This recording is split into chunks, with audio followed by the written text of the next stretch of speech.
So today we play another guessing game.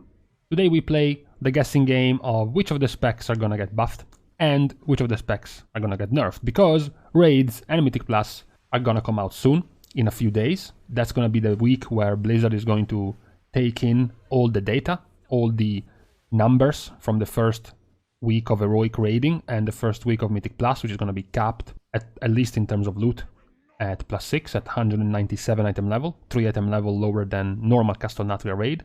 So it's time to have some fun and throw out some predictions. Now before we have to go into the daily news segment, you should thank me. I could take every single one of these news and make it into a 10-minute video talking about nothing. Instead, we have to rush through them because there's really not much. Number one, for professions. Professions are going to cost more money now because Blizzard has increased the amount of vendor reagents required for crafting Shadowlands armor and weapon recipes, as well as less soul dust yielded from disenchanting them. So it's just going to cost more overall. Now, professions, this expansion seem to be borderline an afterthought. It's like Blizzard gave us the legendary crafting patterns, but then took out everything else. You don't even have different ranks for different crafting professions. You don't even have extra procs from alchemy or some type of specialized engineering. That's all gone. So, I don't know. I was disappointed with professions anyways, and this makes it even worse. As for Torghast, the last video was about Torghast nerfs. This video might as well have been called more Torghast nerfs, because Torghast has been made easier, even more. One of the other bosses that you have met this week was Observer Zelgar with his Ocular Beam, which has gotten its damage reduced. And then you have the Mossworn Shadestalker and the Seeker, which have gotten their damage reduced by 30 and 15%. The Shadestalker in particular was really annoying, particularly in the amount of times it would proc and kept chasing you. Sometimes I had to delay engaging the boss by like 2 minutes because this fucking guy kept coming at me. But the real two changes I'm happy about for Torghast is that Dead Soul Chorus is now going to appear less frequently. This is a very welcome change. This guy was a tough elite that didn't even give you a power or anything special most of the time, and it was just very annoying, particularly because of the debuff. So now that's going to appear less, but more importantly, Edge Lurker and Protective Phantasma have been nerfed. Now these are powers you want to take, so it's not, so you wouldn't want them nerfed, but you do want them nerfed because these are fucking terrible. It's okay to have them once in a while, but they were popping up definitely more often than they should have. So now they have been put in line with the rest of the powers. So these Torghast changes are going to go together with the previous changes to Torghast, including giving an easier time to melee DPS, and in particular rogues and warriors. Blizzard also has started tuning some of the bosses for Castellnatria. Some numbers are going to start changing. They have already started, and they will continue to change throughout this week, and more importantly throughout all of Heroic. The only very relevant change is going to be that Sludge Fist has gotten Chainlink tripled in damage. Now you don't know who Sludge Fist is, you don't know what Chainlink is, so we're just going to go past this. But it was just worth a mention though. Now, on to the actual cool stuff, on to the actual fun stuff. So as you guys know, my fellow tanks and my fellow healers, for you, you are much less about theory crafting. You are a type of character, you're a type of role which requires much more hands-on game, hands-on gameplay. Things like theory crafting and sims don't work too well for tanks and healers. So for better outlook on how tanks and healers will perform, it's probably better to wait Raids and Mythic Plus to be open. But for DPS, DPS is more or less a solved game, you can say. You have a rotation and you can give it to an AI to perform it perfectly.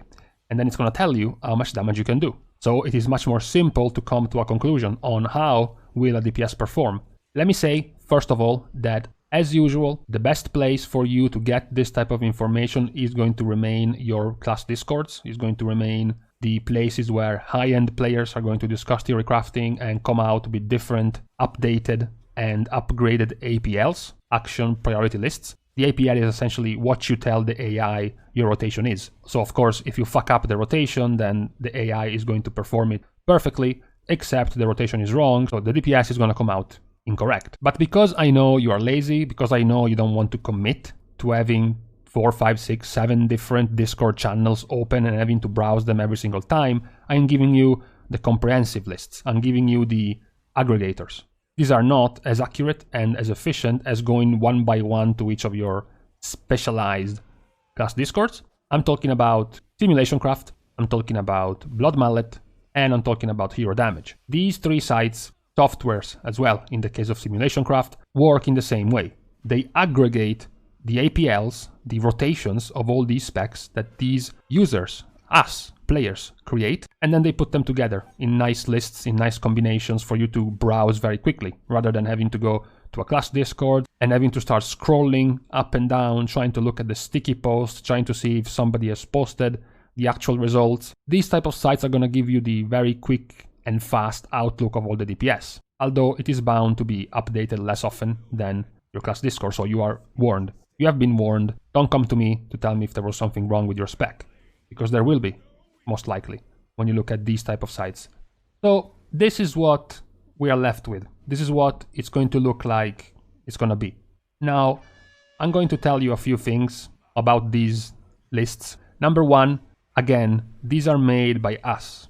They are made by your average player, okay? There is no committee, there is no court of law that is going to approve each and every one of these sims and just put them out. Some of these sims have been made by users in their Discord channels, and they have used different setups. For example, there are sims that have used best in slot gear from the raids, best in slot legendary from the raids.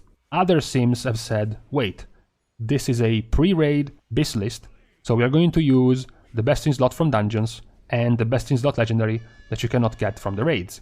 So you will get the results, for example, of specs using raid trinkets versus specs that are not. Specs using their BIS legendary from raid versus specs that are not. For example, Affliction, Warlock, and Elemental Shaman are not using their BIS legendary because it comes from raids. And their BIS legendary is going to bump them up by over 200 DPS. But in general, you can more or less believe these sims. The fact that Unholy Death Knight, Balanced Druid, Shadow Priest, Subtlety Rogue are overperforming in single target. I actually should say also Enhancement Shaman as well, since it's the more surprising one, right? Compared to these other specs. These were known already from the beta that they would have overperformed.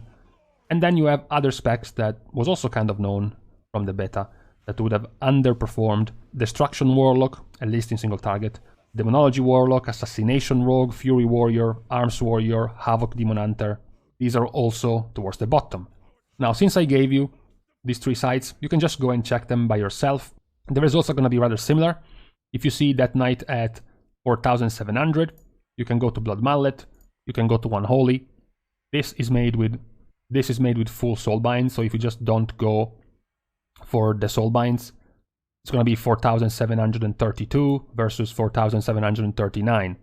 If you go to hero damage and you go to Unholy Death Knight, you look at the combinations of DPS, 4,775.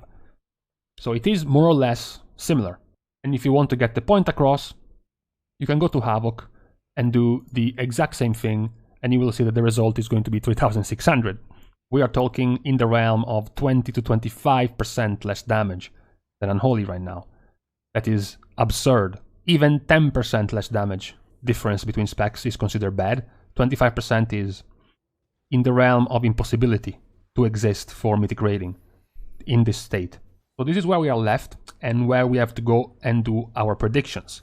Which of the specs do you think is going to get nerfed?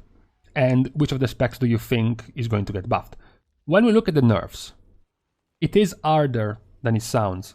Because the simple answer would be, oh well, easy, just look at the top 5 DPS, those should all be nerfed.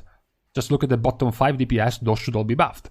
But we know that this doesn't happen, right? I mean, unless this is your first expansion, or unless this is your first expansion where you properly want to raid, or properly want to do some Mythic Plus, you know this is not how it goes, right? You know that some of these DPS specs are going to stay that low, and some of these DPS specs are going to stay that high. It's just inevitable. So my first draft pick is Balanced Druid. Now, let me go down. Let's close our Frost Mage and let's go to Balanced Druid. So, number one, this is a problem. Okay? This is not good. Balanced Druid has always been categorized as having low burst. They were always categorized as having continuous high stable damage because of Eclipse. You enter in and out of Eclipse very often, especially with this new version of Eclipse. So your damage stays pretty high, but never quite having a lot of burst. Celestial Alignment It has been reworked to actually give you better burst. It's now going to also affect your Star Surge and your Starfall twice, because Star Surge and Starfall are mixed damage, astral damage, so it's going to count both as nature and arcane. So Eclipse is going to count as twice the damage increase, but still not to this degree. The reason why this is happening is because of that ginormous green line that you see in this graph. That line named Convoke the Spirits. That is the damage per execute time. You saw my list of the highest damaging ability by specs. Essentially, that's the damage comparison when you click Convoke the Spirits compared to when you click something like Wrath. Now, when you look at the damage per execution time, you can see where Convoke the Spirits is at. Convoke the Spirits reads 91,000. That is all the problem of Balanced Druid right now. Their burst is simply far too high. The fact that Convoke the Spirits even gives them Full Moon. As you can see, Full Moon averaging 21,000 damage, even when you don't have Full Moon talented, is a problem. Is a big problem. So I think Balanced Druid is prime for being nerfed, particularly because they have a very powerful legendary. As you can see here, one of the things I mentioned every single time I talked about Balanced Druid, Balance of All Things, giving you crit chance when you enter Eclipse. This also makes Convoke the Spirits even stronger, because you can go into Eclipse, immediately Convoke the Spirits, and you will start chunking off your hits from Convoke the Spirits with 50% more crit, and then 40% more crit, and then 30% more crit. You can see that the crit chance inside of Convoke the Spirits is something like 70% for Star Surges, and 64% for Full Moons. But outside of Convoke the Spirits, the crit chance is like 9, 9, 9, 9, 14, 7, 14, 7, 9. Inside Convoke the Spirits, 38, 64, 32, 70, 40. That's the effect of Balance of All Things. So right now, one of the prime specs for nerfing is going to be Balanced Druid, and it's going to be centered around Convoke the Spirits. Now here's the problem though. My fellow Feral Druids, my fellow Guardian Druids, and my fellow Restoration Druids. Convoke the Spirits is not really necessarily overpowered for Guardian, for Feral, or for Resto. For Resto, it kind of is, but still, it's acceptable. The problem hinges entirely on the way Convoke the Spirits works with Balanced Druid, with their legendary and with the fact that Balanced Druid, being balanced, has access to Star Surge and they have access to Full Moon.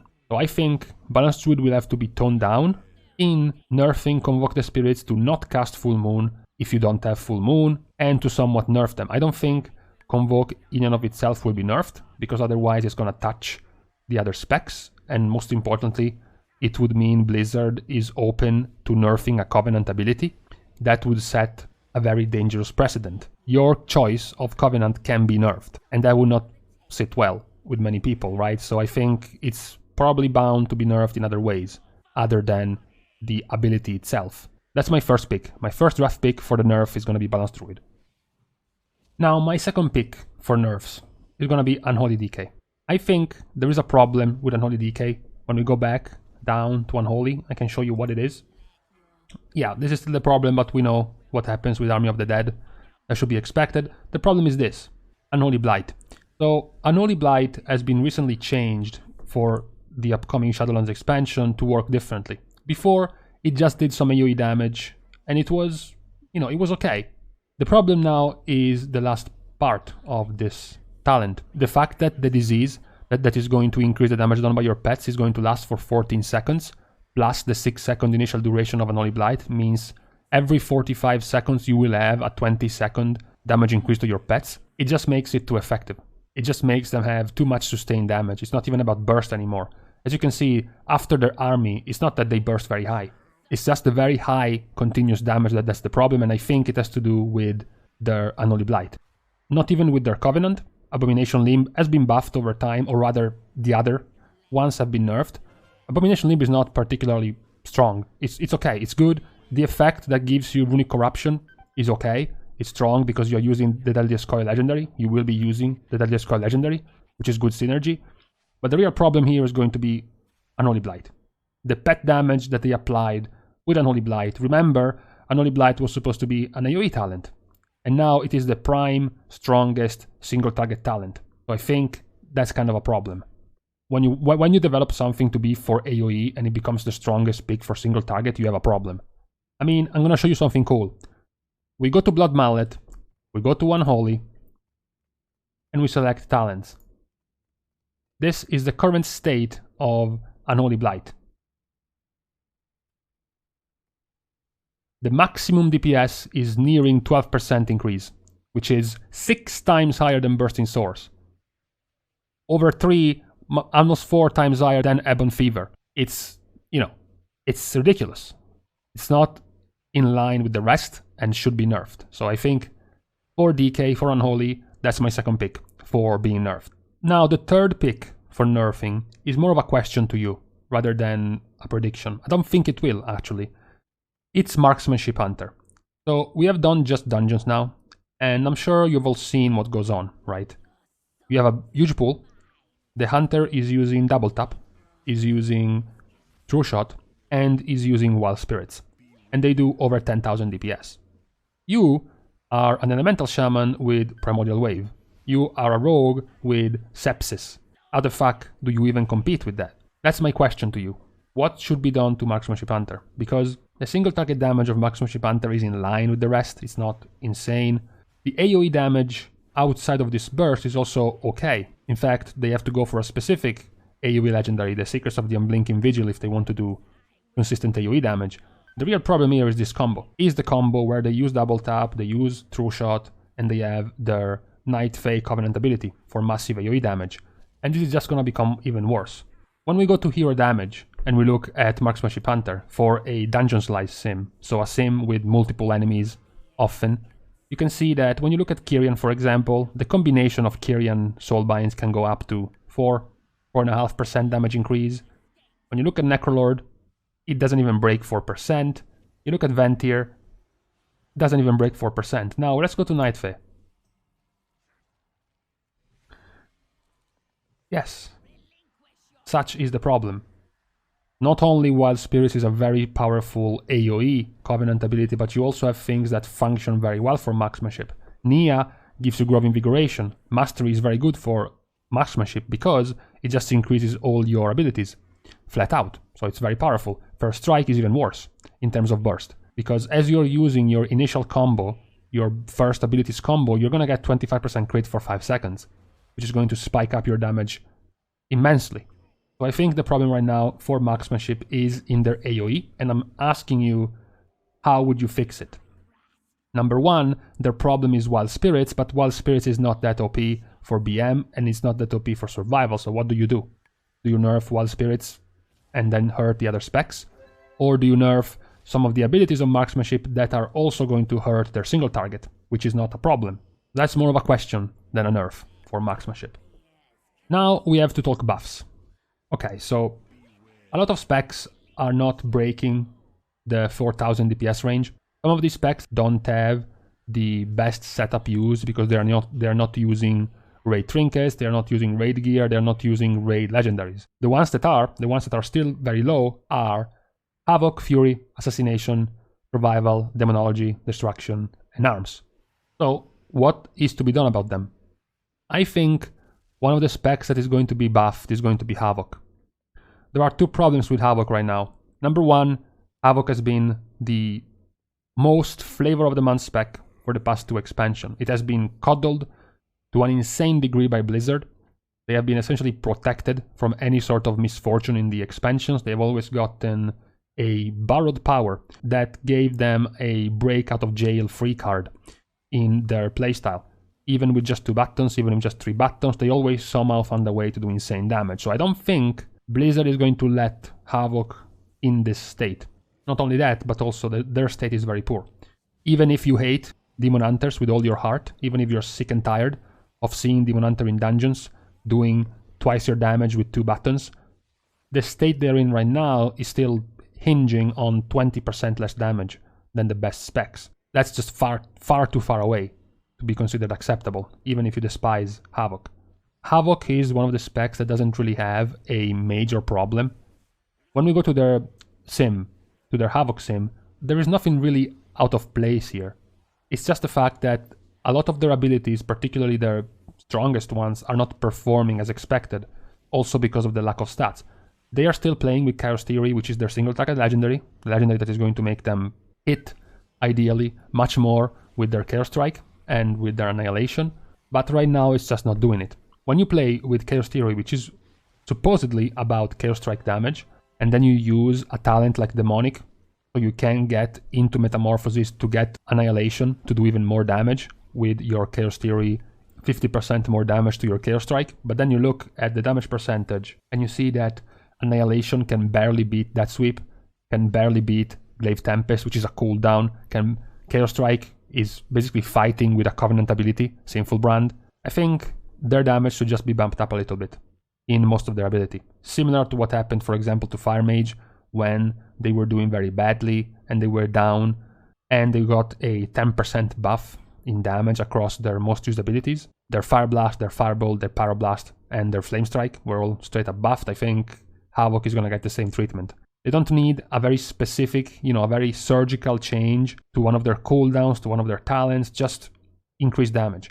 Yes, of course, the spec is still going to play like shit, there's still just 3 buttons and it's still very boring, but we're just talking about viability here, we're just talking about overall damage, so I think that's the change that's going to happen for Havoc, if it's going to happen for Havoc. You see, this is really weird now, because look at where Assassination Rogue is. If you have followed my beta changes that I've made every week, because Blizzard was applying changes to the classes and the specs every week, you will notice that I mentioned how much Outlaw and Subtlety were being nerfed, and then Assassination somehow was getting caught in the crossfire and getting nerfed as well. Now you would ask Blizzard what's going on here. How can Subtlety and Outlaw be nerfed so much and still be doing over 20% of the damage Assassination is doing? Like, what happened here? I mentioned that Assassination was the typical boomer spec. It has a lot of wait time, it has a lot of sit and wait for your energy. Look at the right, Rogue, Assassination, spend time. This is pulling and waiting. 55, 56 seconds of essentially not doing anything. The main issue with Assassination is that when you look at the damage done like this, 20% of the damage comes from Deadly Poison. I mean, come on. 20%, like 1/5 of all your damage. After you Theorycraft, after you get your BIS, after you properly master your rotation, and 1 in 5 of your damage is coming from a passive. If you actually want to be even meaner, if you consider Deadly Poison together with your auto attack, which is also passive, you get 20% plus 15% plus 7% of your offhand. We are talking about 42% of Assassination Rogue's damage being completely passive. You could literally be AFK and still get that right. 44% of it. So not only does it leave very little room for outplay, not only does it leave very little room for distinguishing the good Assassination players from the excellent Assassination players, the damage also isn't there. So you don't even have that payoff. The damage is just too low. Envenom, which is supposed to be your finisher, doesn't hit high enough. When you see average Star Surges from a Balanced Druid that can hit on average for over 7,000, and then you see Envenom that hits for an average of 3,700, that is just too low. Especially when you consider that Druid, for example, also has Celestial Alignment, where their Star Surge can hit for an average of 14,000. These numbers are just embarrassing when you look at the Assassination damage. Even their Garrote and their Rapture. I mean, Garrote and Rapture are your main DOTs. They are your class identity DOTs, Garrote and Rapture, and they do the same damage of the passive Deadly Poison combined. So that's a big problem. I think Assassination is prone for a buff. I think they need to be brought up into the mid-tier range, into the low 4,000 DPS range, and it should come from their DOTs. Especially because they scale with Mastery and they scale with DOT damage, so buffing their DOT is going to play well into that. That's one of my picks for being buffed together with Havoc. Closing in this first look, this first preliminary look before we get into Heroic Week, before we actually start seeing some numbers for both Raids and Mythic Plus, the thing that really surprised me the most wasn't even Enhancement Shaman doing that much damage, especially when you consider that Enhancement Shaman also has the power of Wind Fury, which isn't shown here. We have to mention that the real problematic thing in this list is that when you look at Balanced Druid and when you look at Shadow Priest, they are dot classes. They are spread cleaving, dot cleaving classes. Their identity should be about having Starfall out, Moonfire out on 4, 5, 6, 7, 8 different mobs. Even in terms of funneling, you have all of that out on multiple mobs and then you can gain an extra resource to do more damage on single target, in the case of Shadow Priest. The fact that they are at the highest damage for single target is the problem here. You know, Subtlety Rogue has mediocre AoE, they have excellent funnel and excellent single target, so it makes sense for them to be this high. Enhancement doesn't really have a lot of burst AoE, they have decent sustained AoE, very good sustained cleave, and single target, it makes sense for them to be this strong. Same for Affliction, when you compare them to Destruction. But when you look at Balance, when you look at Shadow, and when you look at Outlaw, this makes no sense. Outlaw is specialized in AoE, it makes no sense for them to be this high in single target. Same for Shadow and same for Balance. So that is the part that is more worrying. The other worrying part, I'm not worrying too much about Fury, I'm not worrying too much about Arms. I mentioned it months ago that Warriors scale, so don't worry, they will become playable in about a year. Guys, have patience. My worry was for Assassination and Havoc, as I mentioned. The fact that Assassination was nerfed alongside Sub and Outlaw, and then Outlaw and Sub look like this and Assassination is here. And don't forget that Assassination has shit AoE and terrible in Mythic Plus. So I'm not even gonna start comparing Assassination with Outlaw in Mythic Plus. The fact that Outlaw is, what, 25% stronger in single target is just insulting. I would actually use the term. Same for Havoc. We all knew Havoc was going to lose a ton of borrowed powers, similar to Fire Mage. Fire Mage has gotten overtime buffs to bring him in line with Arcane and with Frost. Havoc hasn't, so they have been left quite far behind. So these were the picks for my buffs and nerfs in the upcoming couple of weeks, the Heroic Week and the Mythic Week. Tell me your predictions, tell me your guesses. No, by the way, just because a spec is doing OP AoE damage in your Mythic 0 doesn't mean it's OP, that doesn't mean it's broken. So see you guys soon, and in the meantime, I'm gonna go console Survival Hunter.